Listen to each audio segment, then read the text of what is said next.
God is God of cleanliness. God is God of beauty.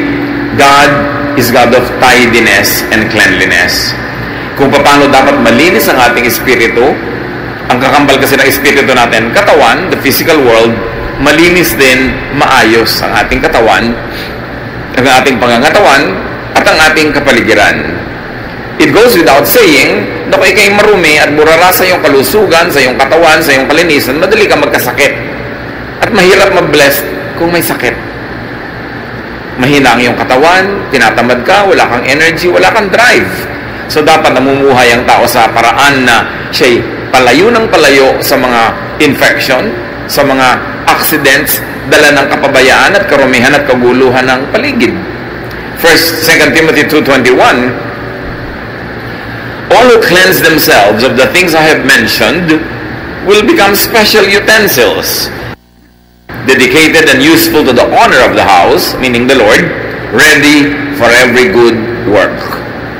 So to be ready for every good work, which is also equivalent to be ready to become an instrument and a channel of blessing, which is also the same as to be ready to be the recipient of blessing.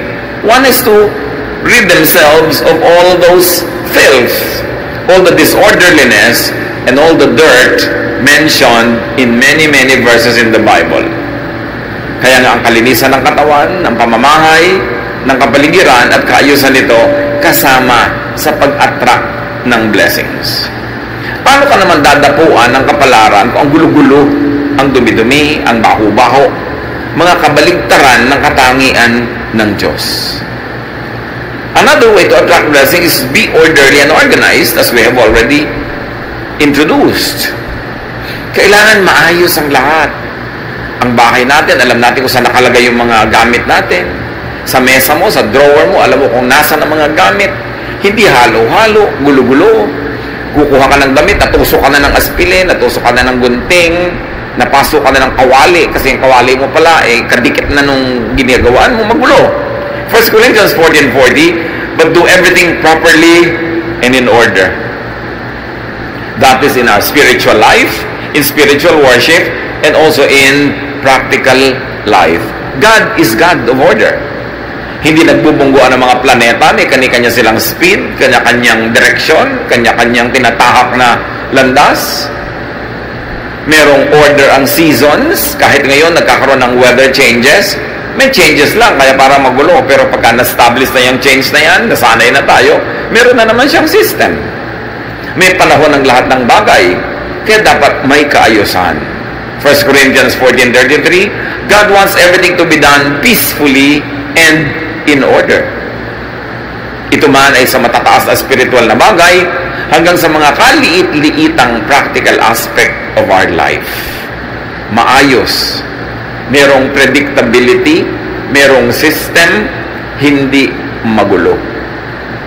Ganyan din kahit nagnenegosyo ka, maayos ang iyong record keeping, maayos ang iyong balancing ng iyong funds, maayos ang pakikitungo mo sa iyong mga kapwa manggagawa o manggagawa, sa iyong mga kliyente. Kasi pag magulo, hindi ka nakakapag-deliver on time, gulo-gulo ang iyong inventory, paano uunlad ang iyong negosyo? Be positive. And this is very important. Think positive. Be optimistic. Tuwing tayo'y nag-iisip ng negative, ng masama, ng nakakatakot, nakaka-discourage, tatandaan niyo mga kapatid, meron kayong option na yung kabaligtaran nun ang isipin.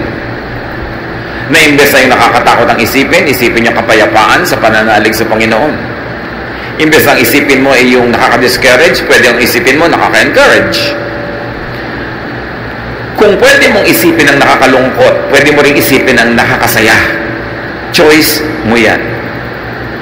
Mark 11:24, everything you ask for in prayer will be yours if you only have faith. This is full of meaning. Lahat daw ng hinihingi mo sa panalangin ay magiging sayo, mapapasayo kung nananalig ka. Ang akala ng iba, ang prayer, yun lang inuusal ng bibig. Yung Lord, magpe-pray na po ako, ito na po ang prayer ko, amen, at yun ang prayer. That is verbalized prayer, only one of the many forms of prayer. But thoughts, words and attitude are prayers too. Sa palagay nyo ba, kinaklasify ng langit yung prayer na sinasabi ng iyong bibig na merong ending na this I pray in Jesus' name? Inihihiwalay niya ba yon sa mga isipin na pumapasok sa iyong utak, sa mga iba pang salitang namumutawi sa iyong labi at sa iyong ugali? Lahat yan prayer. At sabi, di ba, pag hinihingi mo at naniniwala ka, ibibigay sa iyo.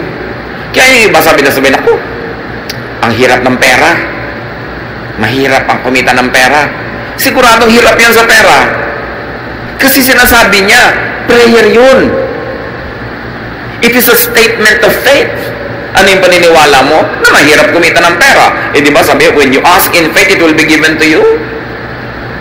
Kaya pag sabi mo, naku, yung biyanan ko, wala nang hope yan. Yun nga nangyayari, nawawalan ng hope. Because that is your prayer. Pag lagi mo sasabihin, ang hirap ng buhay. Humihirap talaga ang buhay. Dapat nating malaman na ang prayer hindi lang yung minememorya ng iba at hindi lang yung magagandang mga pananalita na may introduction na magpe-pray na tayo tapos ine-endan mo ng amen. Lahat ng tumatawid sa iyong isip, lahat ng lumalabas sa iyong bibig ay panalangin.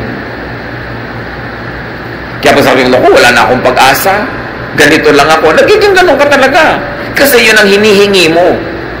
And the greatest deception is people don't realize that they are always praying. And only when you think that way, will you realize that it is possible to pray without ceasing. Di ba sabi, pray without ceasing? Pwede ka ba namang hindi tumigil manalangin? Yes, kasi pati ang iniisip mo, panalangin. Pati ang panaginip mo, panalangin. When it crosses your mind, it registers in heaven. Because we connect with God through our thought. Paano ba tayo kumukonek sa God? Through our hands? Nakikipag-holding hands ba tayo sa Diyos? Through our lips? Through our feet? No. Through our thoughts. And what you think of, get registered in heaven. And when you believe in what you are thinking of, therefore you believe in your prayer, it is given to you. That's why watch your thoughts. Minsan, sarili mong anak, sabi mo, itong anak ko na to, bobo to eh. Prayer mo yun. It is a statement of faith. Pag sasabi mo, wala naman lalaking faithful, hindi ganun nga mangyayari sa husband mo sa'yo kasi sinasabi mo na eh, pinagdadasal mo na. Bantayan natin ang mga pinagsasasabi natin kasi natutupad. That is the great and mysterious power of the spoken and the unspoken word. It happens. Kasi we were created in God's image. At pag ang Diyos inisip niya at sinabi niya, nangyayari. Pag sinabi niyang, let there be light, nagkaka-light. Pag sinabi niyang, let waters and the earth separate, nangyayari. If we were created in God's image, may kapangyarihan ang ating salita. That's why with every word you say, you either bless or curse your own life and others. Kaya dapat mag-isip. Attract blessings, speak good, kind, and positive words.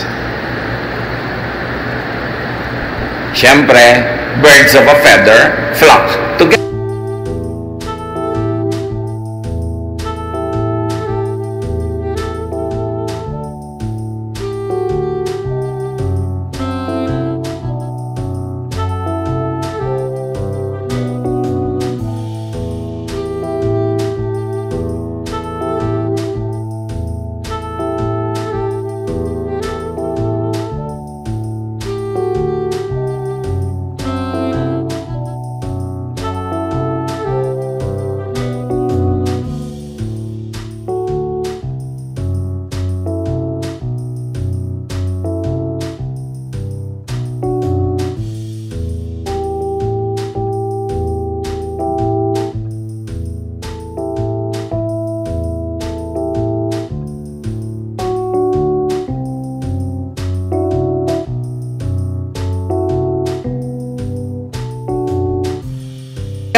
Ang nagbabarka-barkadahan, ibong magkakamukha ng balahibo. At ganoon din yun. Kung ang balahibo ng yung ibon ay puro negative, ang ma-attract niyang kabarkada, negative din. Pag kulang ng pananalig, yun ang ma-attract niya. Weakness, failure, fear, kasi magkakabarkada yun. Proverbs 16:24, kind words are like honey. They cheer you up and make you feel strong. So have only kind words for others to strengthen them, and have kind words also for yourself to strengthen yourself. And when you are strong emotionally, when you are strong spiritually, you become strong physically. And when you are physically, emotionally, spiritually strong, you are ready to receive blessings. Blessings go to the strong, to the happy, to the positive.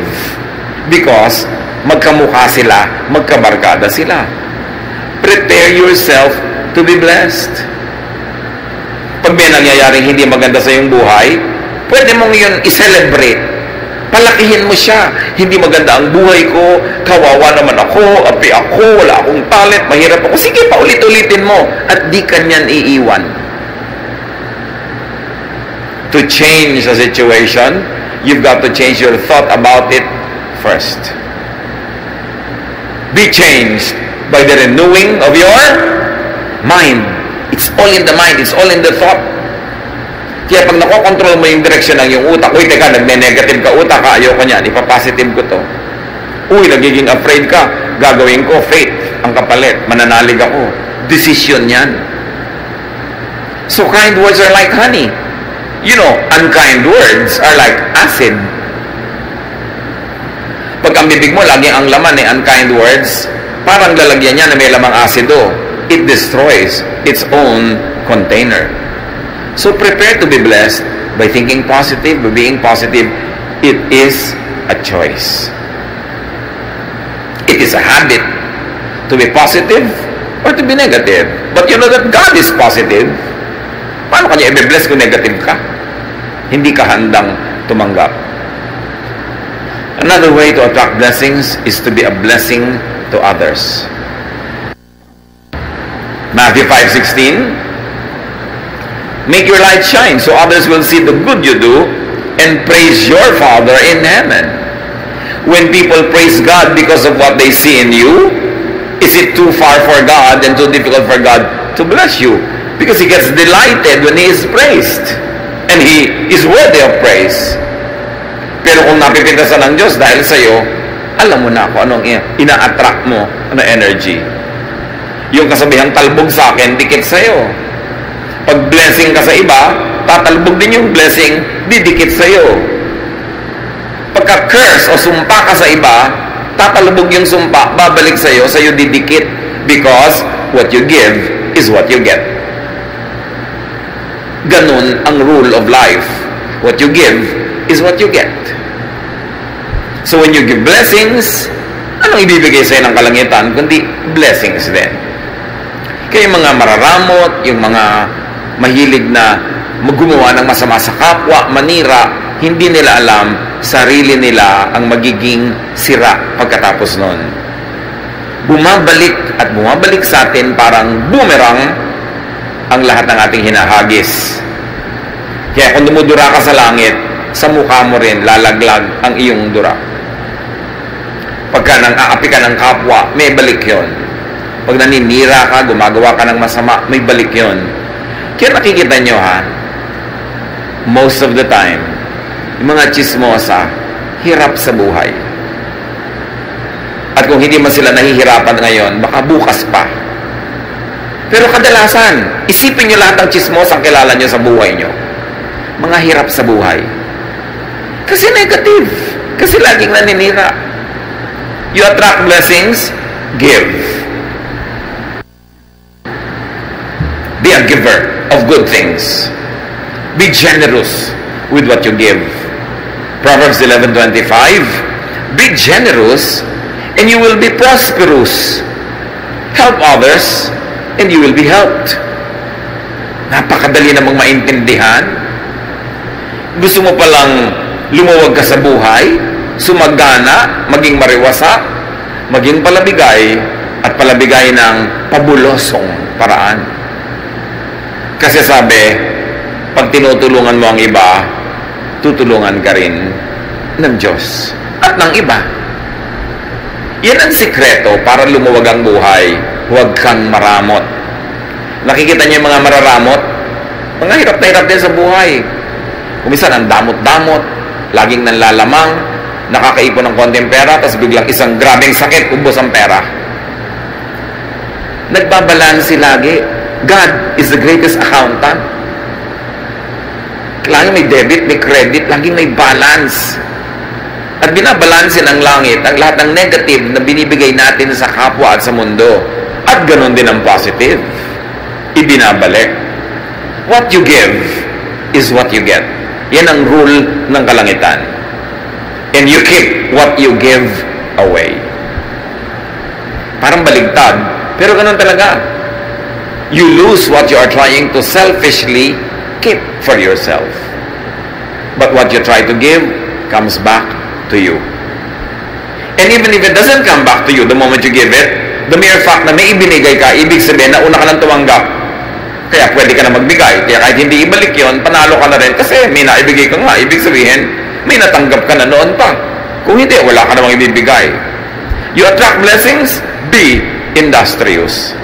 Kailangan masipag. Pag kami nagtatanong sa akin, young person, namimili kung sinong papakasalan among several choices, everything being equal, anak, sasabihin ko, tingnan mo kung sino yung masipag. Yung masipag, malayo yan sa gutom, lalo't smart. Pero kahit guwapo, tamad, gutom yan, at pag kumakalam na yung sikmura mo, hindi ko tayo magugwapuhan dyan. Kailangan masipag. Masarap kasama ang masipag. Magaan kasama. So, be industrious. You want to attract blessings? Alam nyo, God is God who works. Sabi niya, 6 days you should labor, and the 7th you should rest. So, 6 days of work, bago ka magkaroon ng 1 day of rest. Hindi katulad naman ng iba, 6 days of rest, 1 day rest pa rin. Walang work, tapos gusto magkapera. Work well. It's not enough that you work well. Para yung quality ng trabaho mataas. Nakakalungkot naman, ang sipag-sipag mo nga, pero napakaliit naman ang sweldo doon sa pinagtatrabahuhan mo. Dapat humanap ka ng iba na yung sipag mo masusuklian ng tamang katumbas na sweldo o kita o tubo. Kasi marami naman masipag, kaya lang hindi smart. Nagasgas na, napagod na, namatay na katatrabaho, pobre pa rin. Kasi yung kanyang ginagawa, hindi sapat yung kinikita niya sa kanyang pagod. Dapat sapat para sulit. Kung magtatrabaho ka ng 7 taon, 10 taon, 50 taon, dapat mas marami kang kinita kaysa nagtrabaho ka rin ng ganung kahaba na ang konti-konti ng kinita mo. Be productive. 1 Thessalonians 4:11, try your best to live quietly, to mind your own business, and to work hard, just as we taught you to do. So, hard work. Focus on what you do, not on what others do. Pag lagi kang nanonood sa buhay ng iba, hindi ka makakapamuhay ng sarili mong buhay. Kailangan nakapokus ka sa ginagawa mo, hindi sa ginagawa ng iba. Then you can go deep, and you can go high, and you can go wide, and you will achieve more. 2 Thessalonians 3:10, we also gave you this rule. If you don't work, you don't eat. Naku, kung mga Kristiyano lang, susundin ito, karami ka mag-anak na ililibing sa gutom bukas. Pero mahilig kasi tayo magpremyo sa tamad. Bakit yung tamad? Laging sinusuportahan. Tapos yung masipag, ang pinaparusahan, sa kanya ipinapasan ang lahat ng gastusin ng mga tamad. Ito ang turo sa Biblia. Hindi ka nagtatrabaho, die. Pamatay ka sa gutom. Liban nila ikay sobrang tanda na, sobrang bata pa, o sobrang may sakit. But if you're able-bodied, you should feed yourself at least. Hindi mo dapat inaasa sa iba ang kakainin mo. Dito naman sa atin, may isang nagtatrabaho, may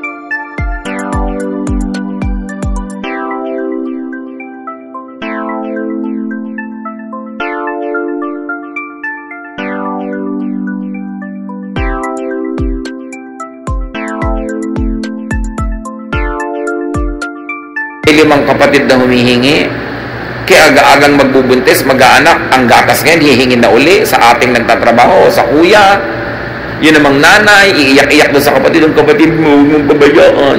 Bakit laging tamad na kapatid ko lagi ang abogado ninyo sa akin? Di na kayo sa akin naawa? Diba? May mga ganong magulang naman, kung sino yung masipag, pinarurusahan, yung tamad, pinipremyuhan. Hindi yun biblical. Pag nakaranas siyang magutom at kumalaman si Kura, magtatrabaho. 50 years old na, humihingi pa ng pang-load. Abay, huwag kang mag-cellphone kung wala kang pang-load. Diba? Huwag kang magsaya, boring. Lagi, alam niyo yung mga tamad, laging boring. Lagi ang nabobor. Subukan nilang magutom. Diba? So, if you want to eat, you work. And if you work smart, you eat. Dinadagdag natin yung smart. Although sasabihin ng grammar teacher ko, if you work smartly. No? But if you work smart, you eat. Hindi lang yung work ka ng work, pero hindi ka naman smart, napapagod ka, wala kang kita. Marami rin ganun trabaho eh. Dapat sulit. But remember, brothers and sisters, laziness attracts hunger. It attracts many other negative things. Pag tamad, marami nang kakambal na problema. At dahil tamad, laging nabobor. Hindi kasi busy. Pag nabobor, iimbento ng mga kabalbalan. At usually, magastos ang bunga ng kabalbalan. Napapaaway, nagalasing, asawa ng maaga. May mga kakambal na mga problema, yung pagiging tamad. Kaya dapat ang tao busy lagi para mawalan siya ng oras sa kabalbalan. Because an idle mind is the devil's workshop. If the devil see you doing nothing, he will put you to work. And definitely, ang magagawa mo, pampagulo ng buhay. Attract blessings, be appreciative. Be thankful, be grateful. Kasali yan. Because thankfulness, gratitude, appreciation is the path of blessings. Kung baga ang ilog, merong dinadaanan niya na landas. May ruta yan, di ba? Ang gano'n din ang blessing. May ruta yan. Ang dadaanan niya, yung ang mga pangpang ay thankful, orderly, beautiful, grateful, positive, productive. Doon dadaan ng ilog yung agos ng pagpapala. Pag ikaw hindi ka appreciative, hindi ka mapagpapala. Yung binigyan ka, tapos nagrereklamo ka, ba't ito lang? Sa susunod, di ka na mabibigyan.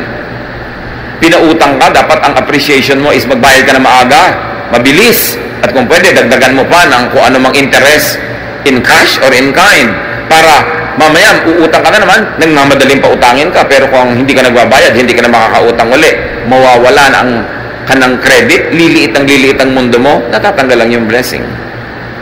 Ang mga nagbibigay, nagreregalo, nagpaparaya, siyempre, inaasahan din naman nun, magpapasalamat ka. At pagka hindi ka nagpasalamat, kahit hindi nila sabihin, dinaramdam din nila. At sa susunod, tatamarin na sila na tumulong sa'yo. Dapat appreciative. Nagpapasalamat lagi. Merong isang asawa, niregaluhan ng husband ng isang blouse, pagbukas ng bag ng regalo, ang sabi agad, ay, hindi naman ganyan ang color na gusto ko. Sabi ng husband, lamunin mo para mawala yung kulay na ayaw mo. Dahil binigyan na nga, nagre-reklamo pa. May mga ganun, bibigyan mo ang hahanapin, kapintasan, reklamo, etc., etc. Pasalamat ka, binigyan ka ng blouse. Pasalamat ka, binigyan ka ng ganito, ng ganun. Hindi yung magre-reklamo ka pa. Si Jesus, may pinagaling siyang 10 ketongin. Nung naggalingan, nagtakbuhan na pauwi yung Siyam. Isa lang yung nakaalala, ay, nag-about face, at nagpasalamat kay Jesus. Luke 17 to 19, Jesus asked, weren't 10 men healed? Where are the other 9? Why was this foreigner the only one who came back to thank God?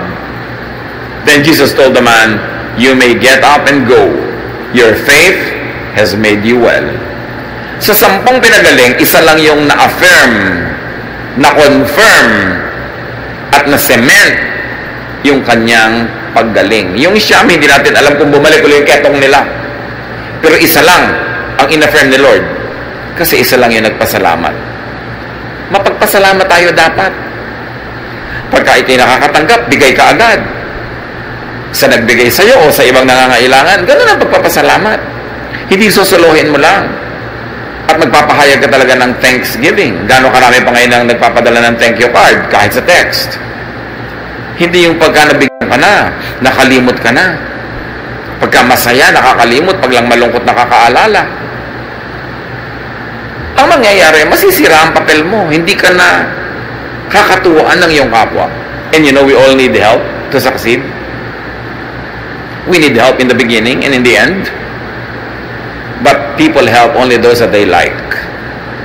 So pag nadala sa'yo, hindi ka appreciative, hindi ka nagpapasalamat, wala man lang mahita at mapala sa'yo sa kagagawa sa'yo ng mabuti, mauubos ang gumagawa sa'yo ng mabuti, lilit ang iyong mundo at mawawala ang iyong mga blessing. Matthew 7:7,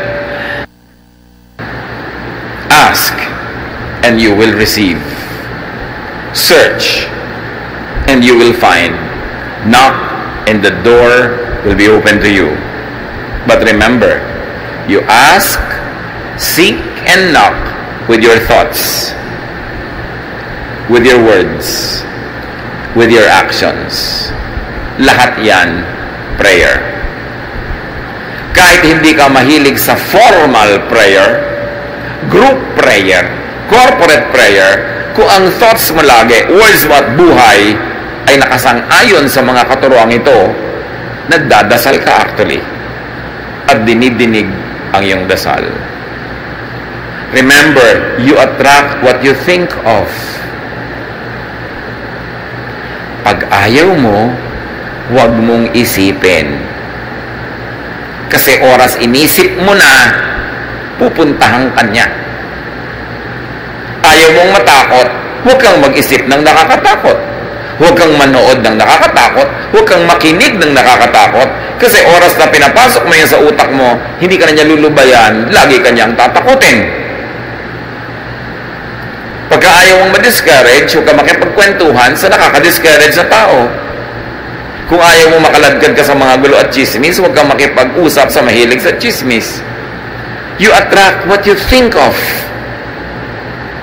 Kaya yung lagi mo iniisip, may sakit ka, natatakot ka, mamaya may sakit ka na nga.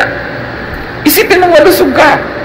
Because ang iniisip is a declaration of faith. And when you believe in it, it will happen. Ganun ka-powerful ang ating mind. Kasi mind of all our body parts, mind is the throne of God. Doon talaga nakatira ang Diyos. At yun ang inaagaw ni Satanas, yung mind mo rin. Gusto niyang tumira din siya doon para yung mga isipin niya, pumasok sa isip mo, yung mga pananakot niya, yung mga panggigipit niya, pagpapahirap niya, pag-aakit niya, utak ang pinag-aagawan. Kaya dapat ilok-lok natin sa ating utak ang Diyos. Hindi si Satan. Hindi mga negative, hindi mga nakakatakot, hindi mga nakakasira ng loob. You attract what you think of, you attract what you say. Watch your language. What you say will come true. And you attract what you do. Iyan ang mga prayer. Luke 6:38, give and it will be given to you. A good measure, pressed down, shaken together, and running over, will be poured into your lap. For with the measure you use, it will be measured to you. Kung anong ibinibigay mo, yun ang tatanggapin mo. Kung paano ka magbigay, ganun ka rin paano tatanggap. So give, and you will receive. Be a blessing, and you will be blessed. Dear Lord, we thank you for these reminders. Salamat sa mga paalala nyo na hindi naman mahiwaga para